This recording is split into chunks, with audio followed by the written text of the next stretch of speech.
there's an enormous amount of logic that goes into using the claims data that we get for our members to then act on it.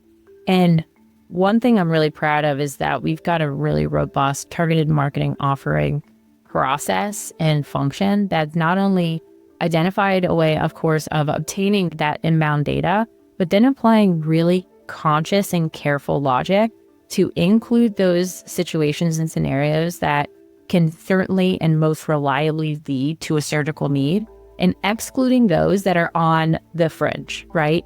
And saying we're not going to over-index and just cast a massive net.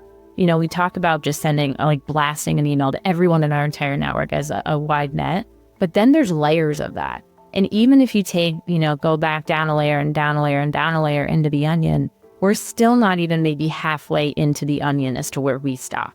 And that's really out of an abundance of care. And it's done because of really robust logic to identify somebody who's right before they're about to go to surgery. Maybe they're right before they're about to go into their consult, and maybe they've just seen a specialist for the first time, right? And so there's levels of intervention, and there's areas in which, like right before a surgery, like they are absolutely on their way to the OR. We want to go ahead and intervene immediately so that they get the benefit of our service. But then there's those other individuals that maybe have just seen a specialist. Well, we need to be incredibly sure that that is something that would ultimately qualify for a long-term benefit. I think that's really important in healthcare more than probably anything else, especially in retail and other areas, because you can put a pair of jeans in front of somebody who's looking for a shirt, and they're not going to be, obviously harmed or feel personally violated as an outcome of that.